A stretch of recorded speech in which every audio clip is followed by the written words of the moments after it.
প্রিয় দর্শক আসসালামু আলাইকুম। Bangla BTV news Facebook page থেকে মোহাম্মদ হাফিজুল ইসলাম বকুল।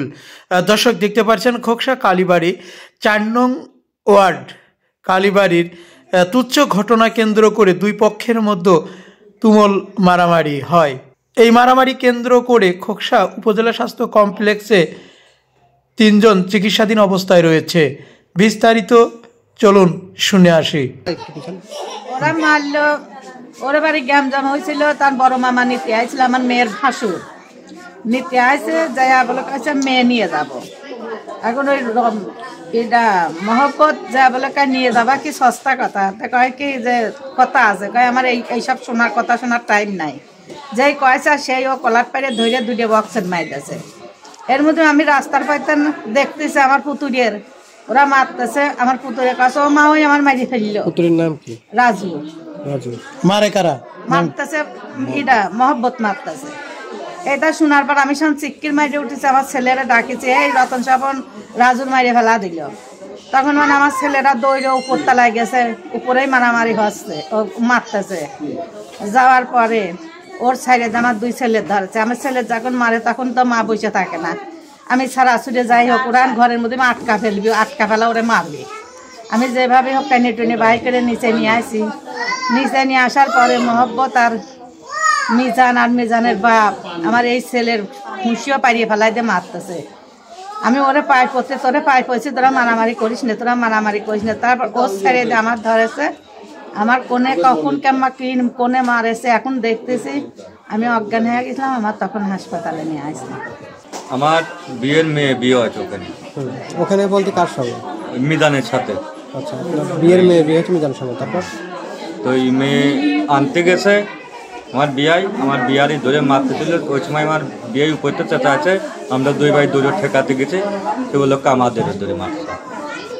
আমার আম্মু ঠেকাতে দেয়, আমার আম্মুর ধরে মারে। আর কাকে কাকে মারছে? আর কাকে মারছে? গতকাল আমার মেয়ে বাড়িতে একলা ছিল, আমার মেয়ের উপর হামলা করেছে। আমার ওই চাষির ঠেকাতে গেছে, ওই মহব্বতের বউ আছে আর ওই বাড়ির সব মহিলা আছে। আমার ওই চাষির মারে কান মান ছিঁড়ে ফেলাইছে, যে লোক ভেঙে গেছে। এখন এটা নিয়ে আপনারা থানায় অভিযোগ দিয়েছেন?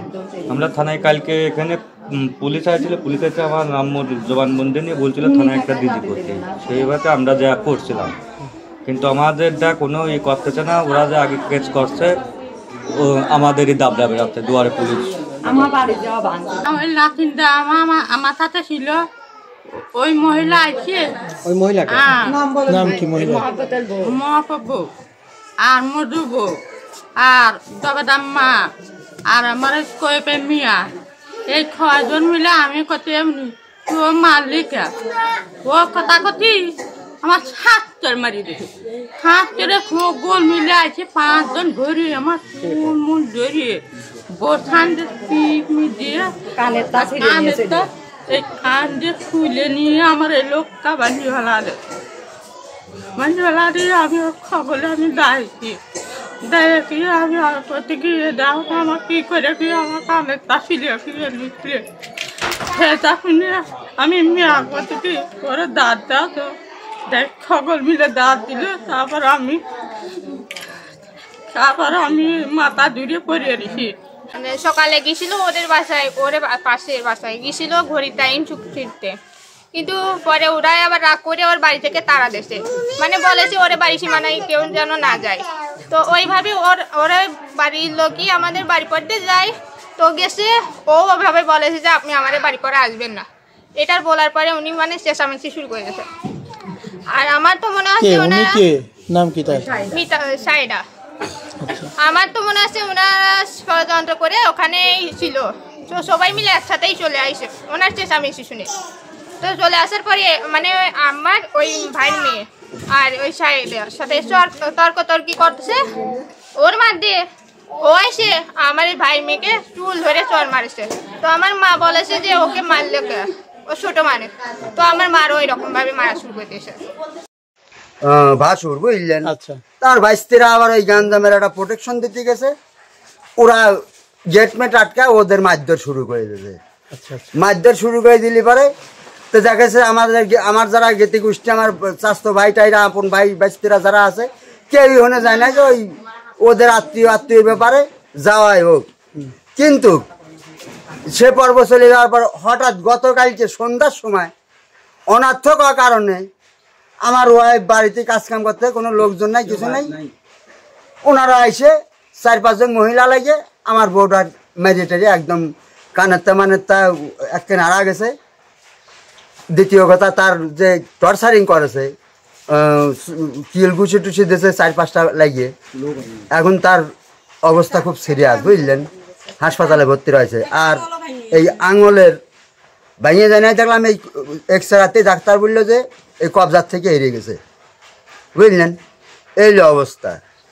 এই ঘটনা কয়টার দিকে? এটাই গতকালকে মাগরিবের নামাজের পর মোটামুটি 6টা-6:30টার দিকে এই উচ্ছৃঙ্খল কার্যকলাপ তারা। মহব্বতের বউ বলতেছিল যে আমার মেয়েটা ধরে নিয়ে গেছিল, এই বিষয়টা না, এই সমস্ত না, কিরা ধরে নিয়ে আসছে? আমার খুব অত্যাচার করেছে, যেমন অত্যাচার করেছে মিজান আর হইল মহব্বত, যখন অত্যাচার করে শান উনি সিক্কির পারে, সেখন বাধ্য হয় আমার মনির আব্বা, আমার ভাসুর, আমার অথবা আমার শাশুড়ি, সে যায় উপরে যাওয়ার সাথে সাথে আমার মনির আব্বার খুশি মারে, তাকেও খুব মারধর করে। কে মারে? মহব্বত আর মিজান। তারপরে মনির বাপ আছে, মিজানের বাপ আছে, মা আছে, ওনারাও সেগুলা আমার 3 জনে এমন ভাবে মারেছে মনে হয় এটা মুক্তি কর বলে নাই, এইরকম অবস্থা করে মারেছে। এ বিষয়ে মহব্বতের স্ত্রীকে জিজ্ঞাসা করলে তিনি বলেন, আমি রান্নাঘরে রান্না করছিলাম, ওরা অনেকক্ষণই আমার গেটের বাইরে বকাবকি করছিল, আমি যাই নাই। তারপরে আমার ছোট মেয়ে ধরে নিয়ে গেছে, নিয়ে যায় ওর মারতেছিল চুল ধরে, ওই জন্য আমি আনতে গেছি, তখন ওরা হচ্ছে গিয়ে আমার মারেছে, আমি ছাড়াইয়া আসতে গেছি, তখন হচ্ছে গিয়ে আসলামের বউ আমার ঠাইতে ধরেছে, আমার কানের দুল খুলে নেছে, আর আমার মেয়ে ছাড়াইয়া আনতে গেছি তাই আমার মারেছে। আর অথচ মিথ্যা বানোয়াট ওরা এগুলো সাজিয়ে বলতেছে, ও আগের থেকে অসুস্থ ছিল, তাই এখন হসপিটালে ভর্তি হয়ে বলতেছে আমরা মারিছি। থানাতে কোনো অভিযোগ করেছেন আপনারা? আমরা ওই যে মনির আব্বুর হাত কাটার সময় আমরা অভিযোগ করেছিলাম।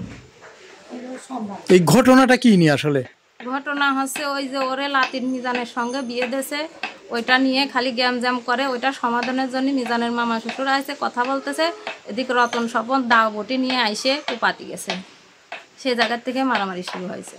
তোমার নাম কি? মাইশা। কি হয়েছিল যদি বলো তো?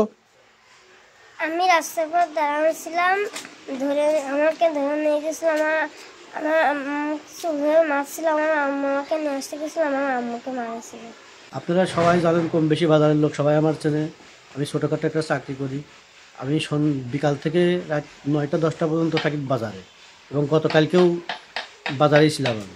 এই ঘটনার কোনো বিষয়ে আমি জানি না, কিন্তু তার আগের দিনকে তারাই আমার মারেছে। দেখেন আমার হাতে ফ্র্যাকচার এখনও রয়েছে, 6টা সেলাই রয়েছে, আমার হসপিটালে থাকার কথা ছিল, কিন্তু আমি আমার চাকরি বাঁচানোর ক্ষেত্রে আমি কষ্ট হলেও আমি সেই কাজটা করে যাচ্ছি। এবং এর মাঝে প্রতিদিন আমার 4টে করে অ্যান্টিবায়োটিক এবং অনেক ওষুধ, 3-4টে ইঞ্জেকশন, অনেক কিছুই আমার চিকিৎসা চলছে আর কি। চিকিৎসা চলছে, তারপরেও আমার কাজ করা লাগতেছে। কিন্তু আমি কালকে যে ঘটনা এরা আমার বিপক্ষে বলেছে, আমি ওই সময় বাসায় ছিলাম না। আর ঘটনা তো এইভাবে না, তারাই আমাদের ছোটো বাচ্চাদের ধরে নিয়ে গিয়েছিল, ওইটা আনতে যে মহিলাদের একটু গ্যাঞ্জাম হয়েছে। কিন্তু আপনার হাতটা কাটলো কিভাবে? কে মারছে আপনাকে? আমার মারছে রতন স্বপন, এরা হলো আমার ছোটো ভাই, চাচতো ভাই, ওরা ফ্যামিলিগত সমস্যা ছিল। তো সকালে আমার ডেকে নিয়ে ওর বাসায় নিয়ে গিয়েছিলো, আমি বাসায় কথা বলতেছিলাম, ওই সময় তারা নিচের থেকে দা বটি নিয়ে আমার উপর হামলা করে।